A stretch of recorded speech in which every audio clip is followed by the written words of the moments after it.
What's wrong? It was bread and sausage. Ah, Bruce.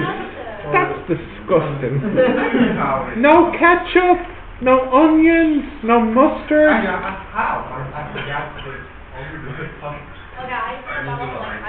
Yeah, you know what, Chrissy? I'd give that back and not print that for him. Oh.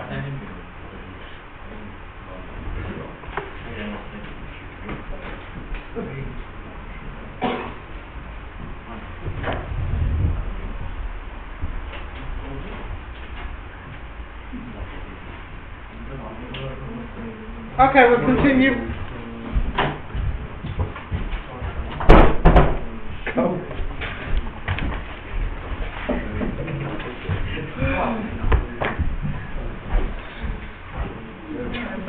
Did you do that on purpose? What?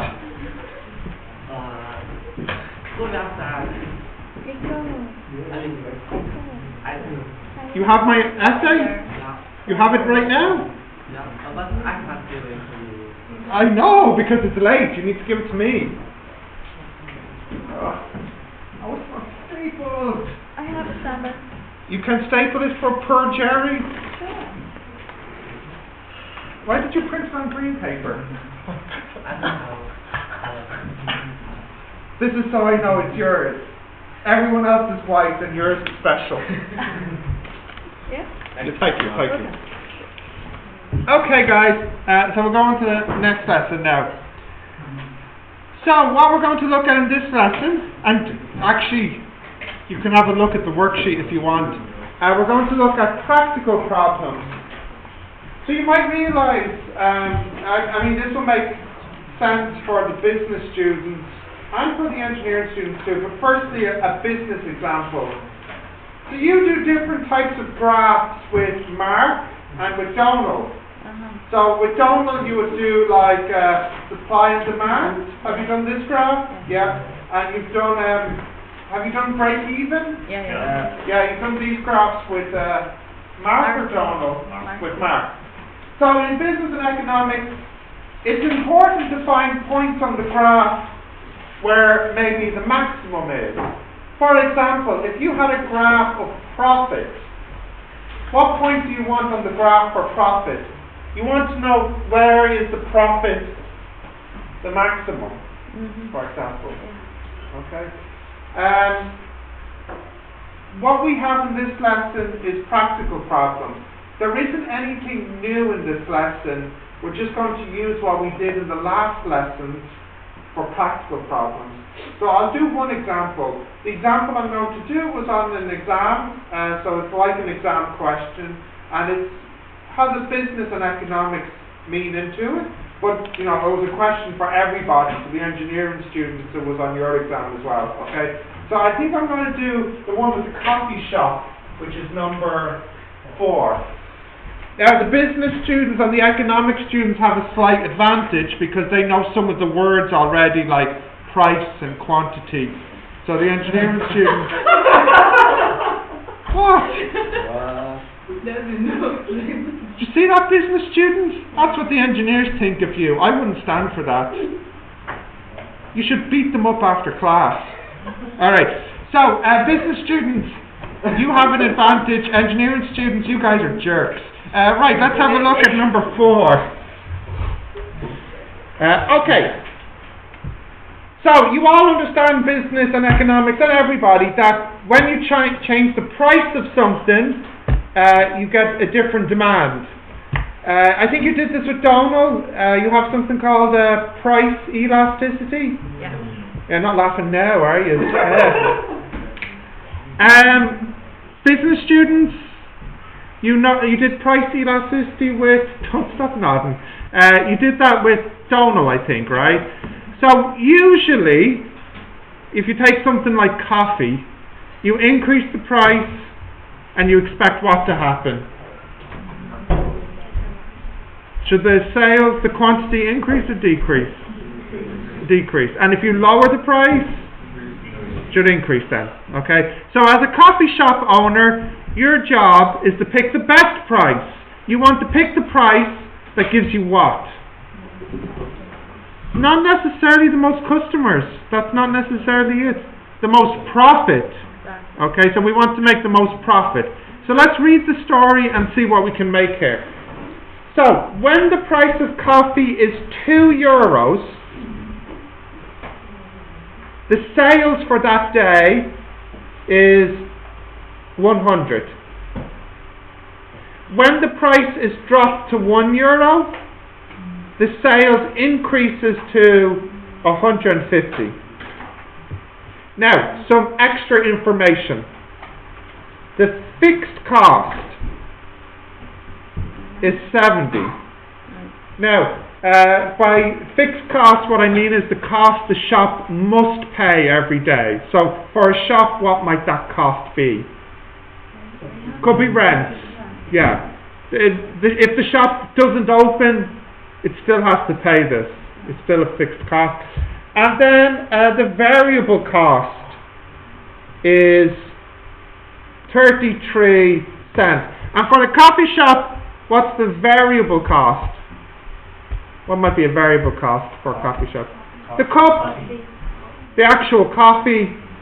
So variable cost is the cost per sale.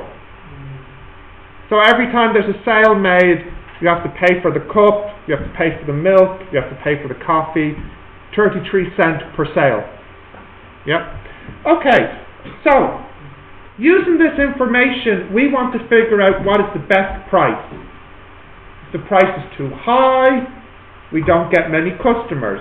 If the price is too low, maybe we get many customers, but we don't make much money. Yeah. There must be some perfect price to pick. Okay, so the first part, A, I want a formula for the sales equal to the price as a line. So in my head, I'm picturing the graph like this. Now this isn't quite what you do with Donal, because with Donal, here you put quantity and here you put price. For us, it's a little bit easier if we draw it the other way around. We put price here and quantity here. The reason I'm doing that is because price is the thing we can change. Yeah. So we can change the price, and then we see a change in the quantity sold. Okay. So the first one is when it is 100. No, sorry. When the price is €1, we sell 150. When the price is €2, we sell only 100. This is no surprise here. The graph is decreasing. Increase the price, get less customers. Let's find this graph here. M equals Y2 minus Y1. Is that right? Over X2 minus X1. So I get M equals minus 50. So now I have Q equals minus 50P plus C. I'll take this and put it in. So I get 150 equals minus 50 plus C. So C equals 200. So now I have this formula. Q equals minus 50P plus 200. So just to make sure you understand this, if the coffee was free, how many customers would I have? Yeah, well, according to this formula, 200. If the coffee was €1, I'd have how many? Yeah, €2, 100, €3, 150, and €4. So €4 is the most. No one is going to pay €4 for an Americano. We've reached the limit. Okay, so the price is going to be somewhere between 0 and 400. 0 is a stupid price because you get no money from your customers, and €4 is a stupid price because you get no customers. So it must be somewhere in between the two is the perfect price. Let's continue now, part B. So we need this result for later. B. find the formula for the total cost. Okay, the total cost. The shop has to pay two things. It has to pay its rent, which is the fixed cost, and it has to pay its variable cost. The fixed cost we said was 70, and the variable cost depends on how many cups of coffee they sold. So this would be 0.33 Q. So if they sold 1 cup of coffee that day, they have a cost of 70 plus 33 cents. If they sold 2 cups of coffee, their cost is 70 plus 66 cents, and so on. Okay? Now, that's nearly finished. What I do is I take this and put it in here. So we get total cost is 70 plus 0.33 minus 50p plus 200. So that is 70, what's that now? Minus, what's that please? 16 points. What is it, 16 points? Exactly. And then plus 66 at the back. Yeah, plus 66. Is that right? So 70 plus that, what's that, 136? Is that right? Yeah.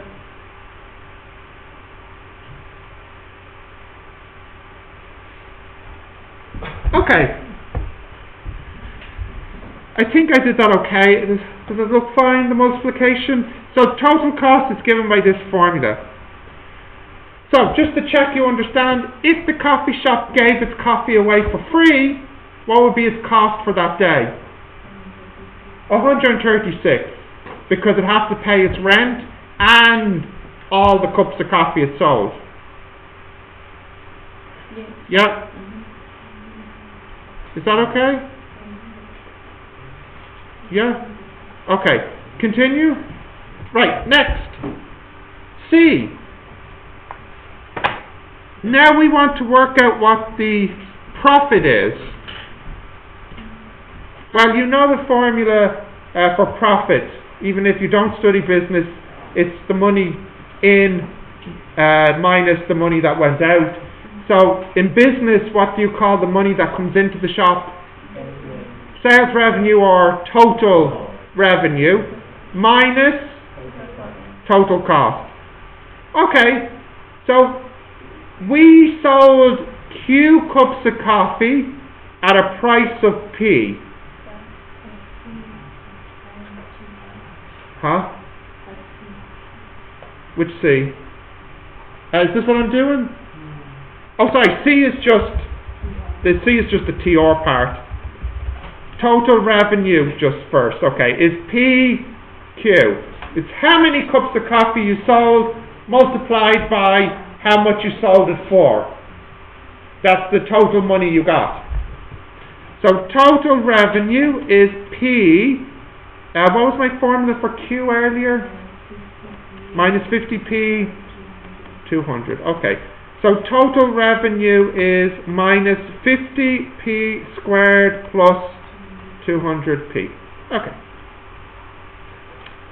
Oops. Now D, I think, is the total profit. Okay, so just before I go on to that, if the coffee shop gave all its coffee away for free, what would be its total revenue? No, look at the formula. If it gave the coffee away for free, what's its sales? Zero. Of course it's zero. It gave it away for free. 0 plus 0. But you didn't need a formula to tell you that. You know, of course, it's 0. If you sell something for 0, how could you have sales? Okay, so you knew that. But anyway, here, 0, 0 makes 0. Right, next. Total profit is total revenue minus total cost, which we have here and here now. So that will equal minus 50p squared plus 200p minus 136 plus 16.5p.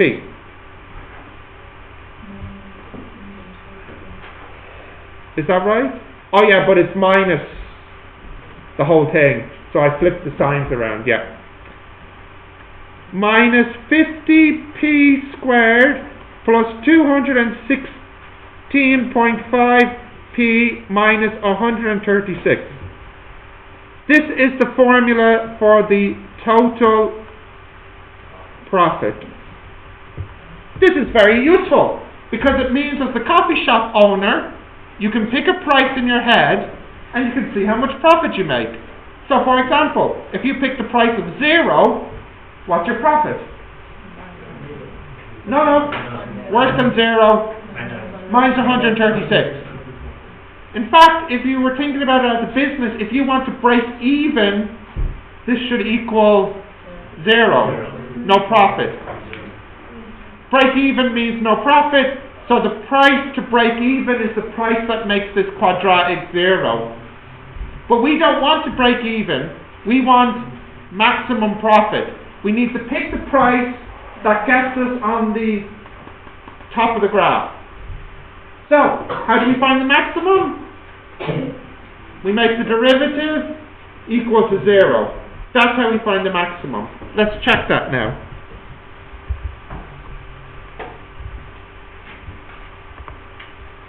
Okay, so that's minus, so this is the profit dp. Okay, so the derivative here is minus 100p plus 216.5p, equals 0.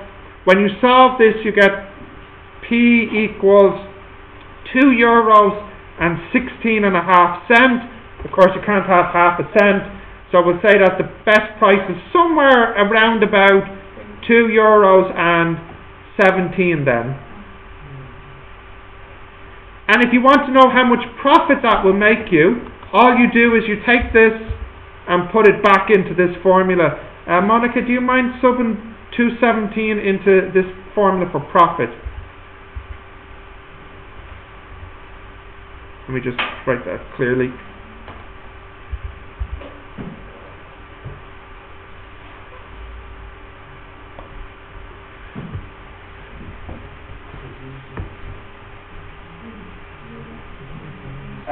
$98.36.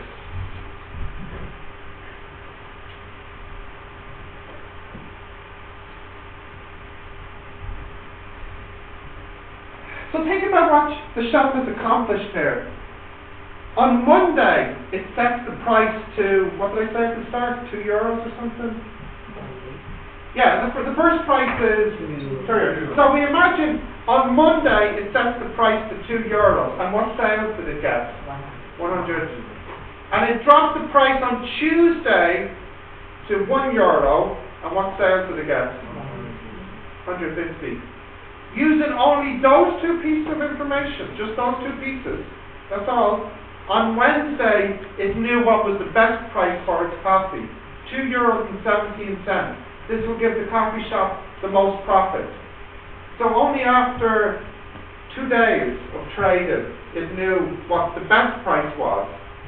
So this is why calculus is an important subject in math, because with very little information, you can do something like this, which is quite complicated but quite useful. And just to show you that this is the right answer, I want to do this in Excel, if we look here. So, when it loads, I'll do it on the computer. Actually, before I do it, I'll just make sure you have this written down. This was an exam question. Now, the good thing is, this was a full Section B question. So this is an example of a long question. An important one, because they like to give practical problems in the exam. Okay? So just make sure you can write that down, and then I just want to show you something here.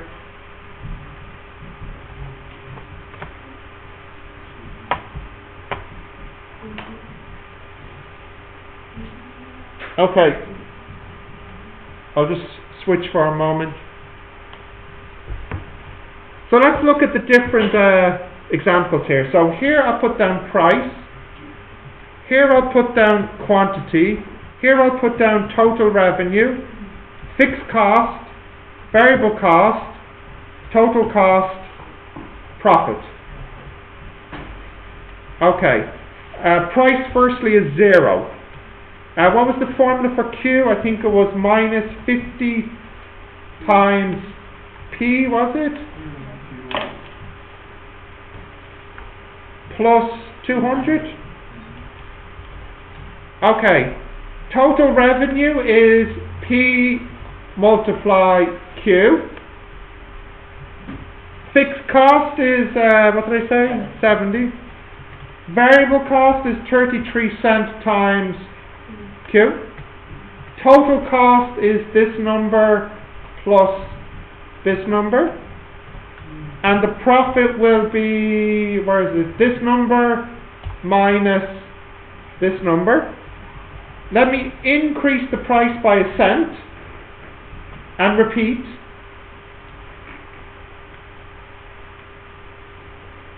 Okay. Let's go to €4, which would be 400. Good. Steady.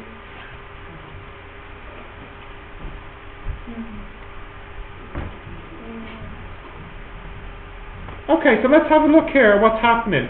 Here's the price and here's the profit. So when the price is 0, it's making a loss. Increase the price until we get to break even. Let's have, I went past it? No. Where? Oh, what's going on? No profit. I did something wrong with my phone. Oh, look what's happening here. Yeah. Should always be 70. Okay, let's just fix that. That's better. Alright, let's try that again.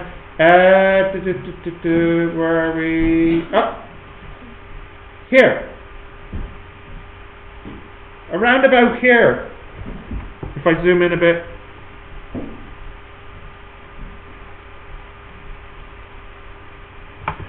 So here, when the price was 76 cents, was making a loss.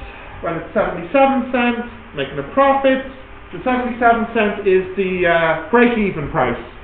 Now, let's increase it and see what happens. So make the price higher, we get more profit, we get more profit, more profit, more profit, and then at some point now, €98, and now it's gone back down, 97. So we can see here, where is it? I can do, yeah, a little bit, go a little bit up. There, here. 216 is the price that will give the most profit. And our answer was previously 216, wasn't it? Or 217 is fine as well, isn't it? Yeah, 216 or 217, roundabout here, gives us the maximum profit. Yeah? So, I just thought this is a good example for the business and economics students, because I don't feel like you would do this in business or economics. The maths is a little bit too difficult, I think. No. Yeah? Actually, it's better. No, it's not too bad. Now I know the answer. How did Donald tell you to find the maximum profit? Did he give you this formula? Something to do with marginal revenue and marginal cost? Yeah. Did he give you this formula? Be quiet. What did he say? Or did he not tell you? You seem to know. Did maybe Donald tell you to find the maximum profit, you make the marginal revenue equal to the marginal cost? Yeah. Did he tell you this? Yeah. He did. Now did he tell you why? Let me show you why. You have revenue. Yes. Oh, sorry, thank you. Marginal revenue, mathematically, marginal revenue is the derivative of total revenue.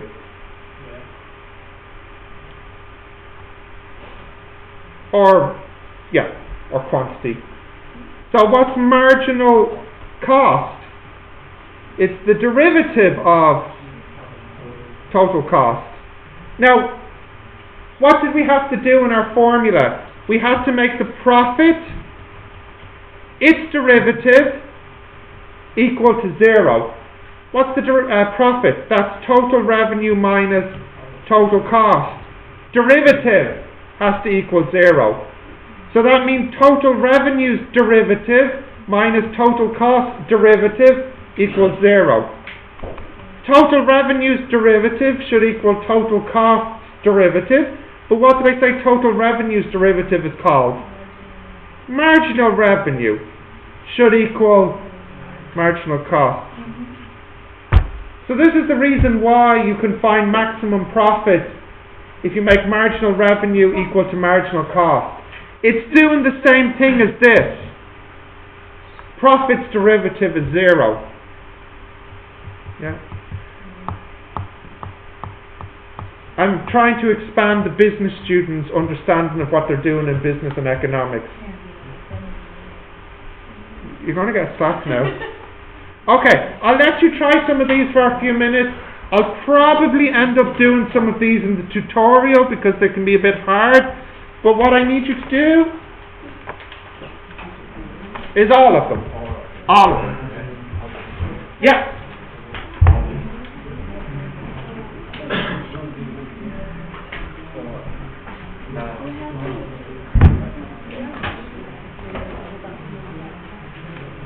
All of them. Go.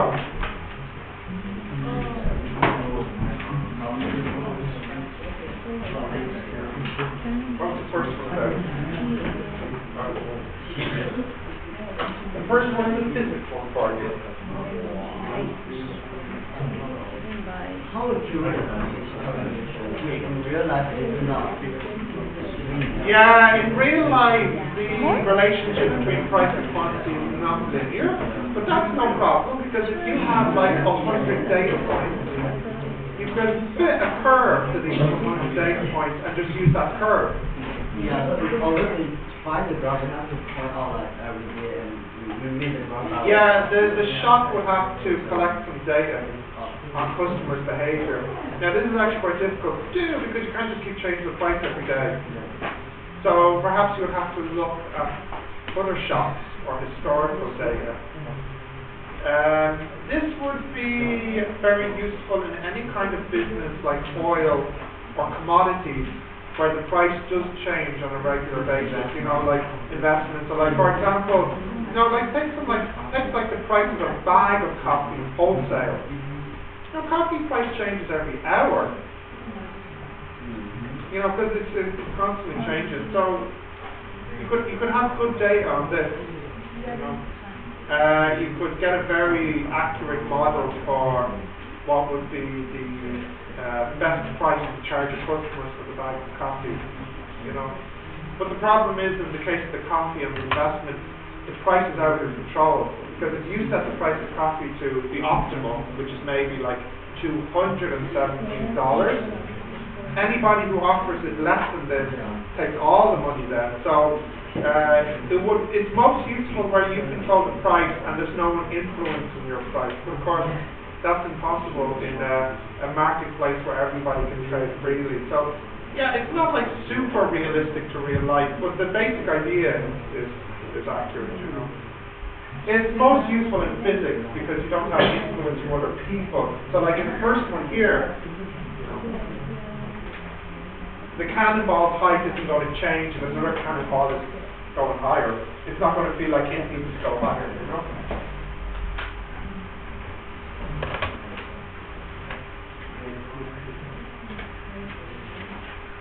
Now you can talk to Donald and Mark about all the business maths you learned. You can tell him to understand this formula there.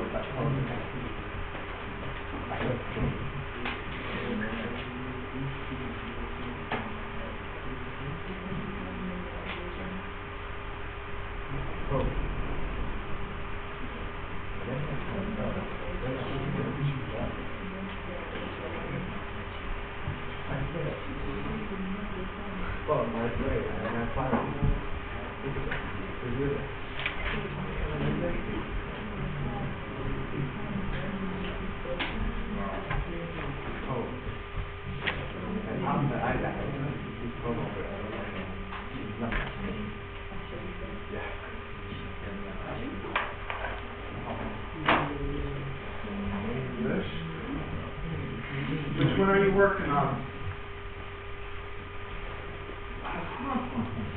Did you do the first one?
Take the bag off and take out your notes. We're not finished.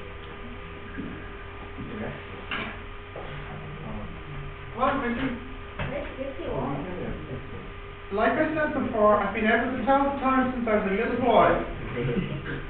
Please take out your notes. Please take out your notes. We're not finished. Please take out your notes. Thank you.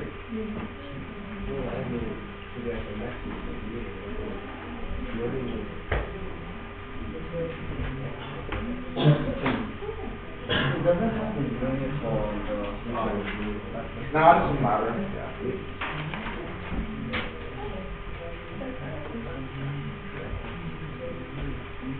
And put the bag on the table. Busy. The bag is on the table. Put it on the ground. It's distracting you.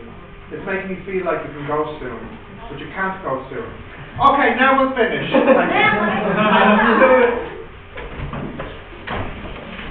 Have a good day. Yes.